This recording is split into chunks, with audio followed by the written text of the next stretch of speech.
The range is terrible. The range is excellent. It can't tow. It tows just fine. Takes too long to charge. Charging is just fine. Electricity is really expensive. Electricity is really cheap. Boy, I tell you what, I've heard both sides argument this week. I've heard from people of different walks of life, people of different jobs, different careers, different living situations, from cities to rural. I've heard it all this week. The comments have been just outstanding. It's Tim, Pickup Truck Plus SUV Talk. If this is your first time on the channel, welcome. Automotive journalist. I've been covering trucks and SUVs for over a decade now, and I spent a week doing something I don't normally do at all. I usually do a review of a vehicle, and then that review goes live. In this case, this vehicle is so controversial, I've done a series of videos. So this is the 2022 Ford F-150 Lightning. It's fully electric. I've showed you how long it takes on 110. I've showed you how long it takes to charge in 220, how much it takes to install. I did a family road trip with this, which got pretty scary towards the end. I've talked to you about what kids like about it. I've talked to you about the different features in it. I mean, this has got the biggest, it's basically a platinum version in this case of an F-150. I have a vertical screen. I have a frunk, which we've used a few times, and I've had lighting on, badging on the sides, and different wheels. Other than that, it's an F-150. However, let's back up a little bit. It's not the replacement for a gas F-150. It is the Model T era of electric vehicles. So in this video, let me go ahead and give you my feedback. After 7 days ownership, or ownership should be 7 days of, well, I basically was an owner, 7 days of driving it around a week and hearing all your comments, let me give you some final thoughts. First, like I said, this is not a replacement for a gas F-150. It's not going to replace a diesel truck either. It's not going to replace Super Duties. Ford CEO Jim Farley literally was, I don't know, 10 feet from me when he said, we're not going to build a battery electric Super Duty. It can't work. You can't tow 10,000 pounds for a considerable distance with a battery EV. It doesn't work. Okay. It is not going to replace an F-150. I know people keep looking at the stuff saying it's forced adoption. These politicians are saying by 2035 we're going to have this new all battery electric zero emissions vehicles. Well, let's understand something right now. We're in 2022. So by the time we get to 2035, this thing is going to look like it's ancient. This thing's going to look like it's museum ready because things have changed so much. So consider this. The Model T, back in 1920s when it came out, that 1914, something in the range, that vehicle, we have one in the family. We have a 1927 Model T pickup in our family. It rides terrible. It's noisy. It's not comfortable to sit in. It's got 20 horsepower. It does a top speed of 45 miles an hour, and that's that's really scary at 45 miles an hour. And it's got a 10-gallon gas tank. In all of the metrics, it is terrible compared to today's vehicles. And I think in 10 years, this truck is going to be looked at as a joke compared to those vehicles. Also, look back at Nissan Leaf. First Nissan Leaf's got like 100 miles of range. It was terrible. Now we're at 300 miles, right? Now we're getting more to 400 miles. So now we're doing more changes. And that's what I'm saying. Things will change. So I think people that look at this truck and say, well, my truck can do it better. My truck can drive further. My truck is cheaper to drive for gas for that distance. You're right. You're right. In all those circumstances, you're right. On paper, this vehicle is better for horsepower, better for torque. It's quieter, it's smoother, it's more powerful. It sucks when it comes to towing range. It sucks when it comes to charging times and for infrastructure, and it's not that cheap to road trip. Okay. That's what it is. And it's really expensive. This is like $96,000 for a half ton. It's ridiculous. But again, this is not the end. This is not it. This is, people look at this and they go, this is it.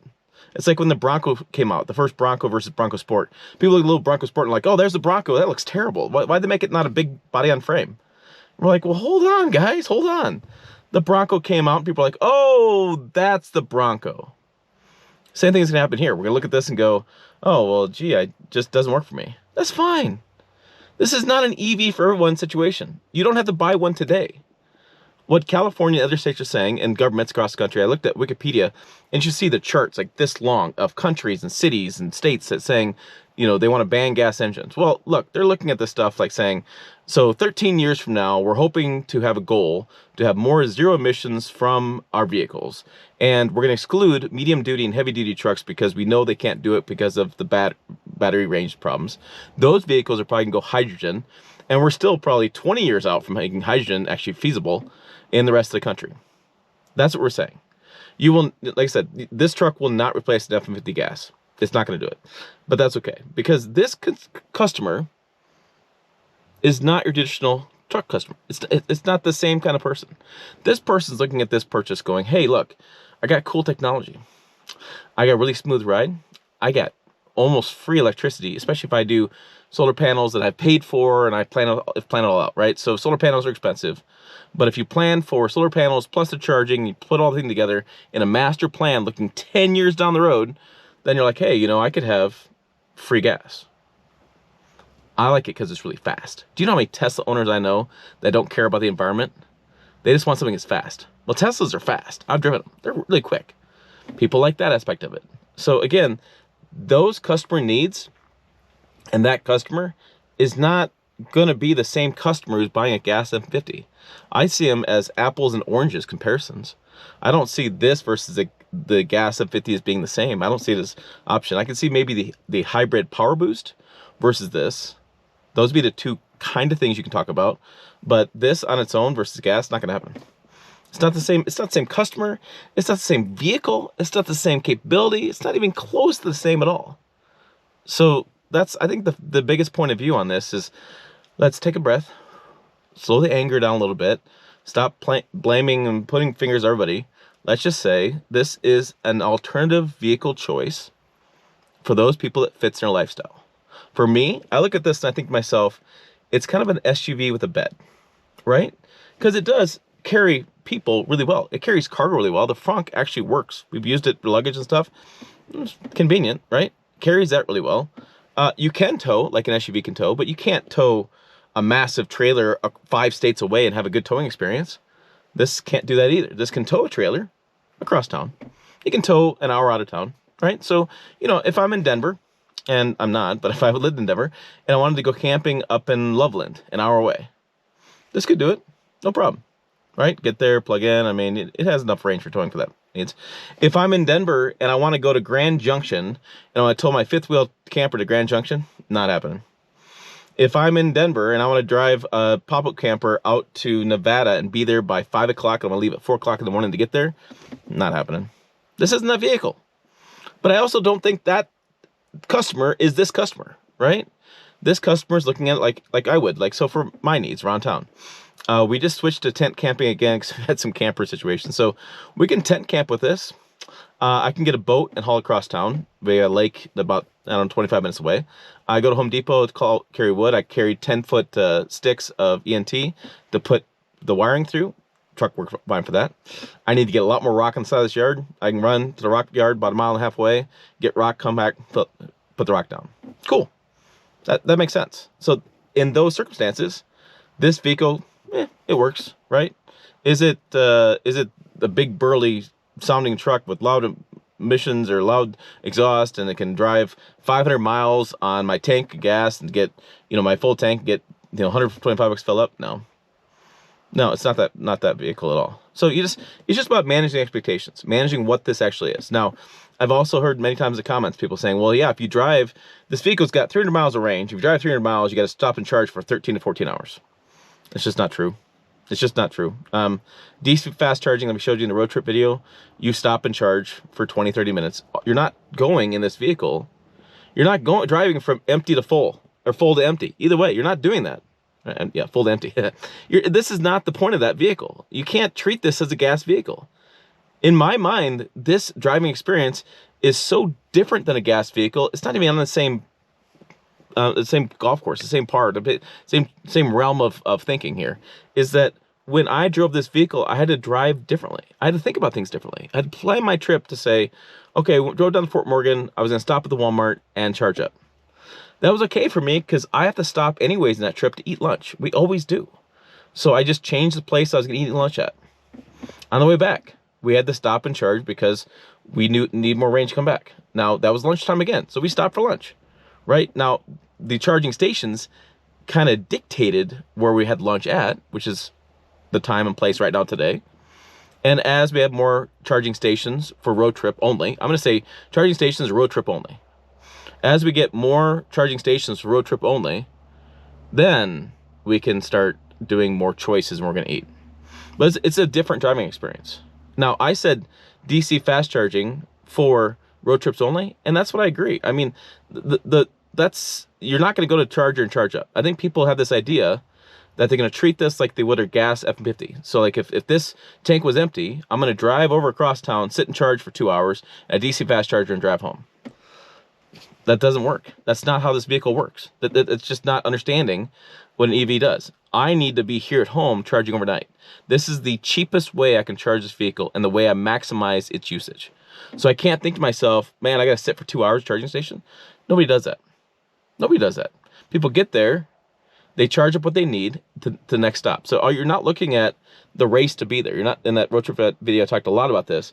If I was going to be in Denver and I put in my navigation, going to be there at 2 o'clock, I got to ignore that 2 o'clock. I got to look at it as miles. Okay, do I have enough miles of range in this vehicle to get there by that time? If not, I'll stop for 10 minutes. Yeah, 10 minutes. So when you do navigation on this, it tells you how long to stop. In the one road trip video we did, we were going to go down to Denver. We chose a different route. If we'd gone the route it wanted us to, we'd have to stop for 10 minutes to charge up. So I just stopped, got a pop, went to the bathroom, came back, and been on the road. That's what that looks like. And DC fast charging wasn't that big of a deal. So you walk up, you put your thing in the charger in the truck. You can pay for it with a card there, or you can have an account set up and you're done. And it just starts charging. So pretty simple. Now, there's gonna be lots of growing pains with this stuff. We're gonna have not enough chargers for a while. We're gonna have too many chargers for a while. We're gonna have too many vehicles on the road for a while. It's just gonna be a lot of growing pains gonna happen with this vehicle. But I think the biggest thing to know is it doesn't have to be for you today. It's for somebody else, okay? But keep an eye on this, because I think at some point we're going to get to the place where an EV like this is going to be, I was going to cuss there, but this is going to be a situation where it's going to be a no-brainer, okay? We're going to make a situation coming eventually with this where battery technology improves to the point where we have battery recycling. We're making that happen. We're having you can fix batteries too, and we'll have batteries degrade not as fast. We'll have batteries lasting longer. We'll have bigger range, right? I think we're at the point where this vehicle can all of a sudden do 1,000 miles or 2,000 miles, and you can charge it home for like 20 bucks. Now that is going to be the game changer. That's going to be the big thing that's going to get people over. I mean, every day I go online, I read news stories about how we're at the tipping point of EVs and how we're going to go full adoption here soon. That's all garbage. We got a long way to go, folks. We got decades to go. Gas isn't going away. Diesel is not going away. Hydrogen is going to come out for heavy-duty trucks because that just makes sense, because you can charge the hydrogen in the tank as fast as you can a diesel. You get similar range. We can actually control pricing of hydrogen fuel. We have more supply. It pulls just as well as a diesel truck does. So that's going to happen for that segment. This, for the urban customer, not really a big tower, not really a big hauler, occasional use for those needs. This could be an ideal solution for that customer who needs that type of vehicle, and you don't have to spend $96,000. You know, there's different price points in this. What I always find funny, I'll leave you this last point, is people always say to me, they say, well, I'm not going to ever buy this EV F-150 Lightning. It's never in my lifetime. I find it funny because the person who's saying that today, they can't get one anyways. These things are sold out upon sold out. Like, you can't even buy one. So the person's saying, I'll never buy one. Doesn't matter. You can't get one anyways. And by the time you're able actually to buy one that you actually may consider, it's going to be a wholly different vehicle. So again, whatever you're seeing today, whatever headline you're seeing today, whatever news snippet, whatever thing you're seeing on Twitter, whatever person is telling you about this vehicle, understand that they're telling you this much. There's a whole different realm of understanding happens with this vehicle, and we're not there yet. And this is not the end vehicle. This is not the end of the day. This is the only choice out there. We're going to eventually improve this stuff, but right now it's very early stages, very early days. And again, it's not for everyone. It doesn't work for everybody. It doesn't tow that well, and it is just a vehicle that's for a specific customer who wants this technology, who wants these variables, and can make it work with their life. That's it. That's all it is. It'll always, for right now, it'll probably be 5% of the F-150 sales, maybe 10 in a couple of years. Very small piece of it. This is a very niche vehicle currently, and someday it may get more. Or someday we may do something different.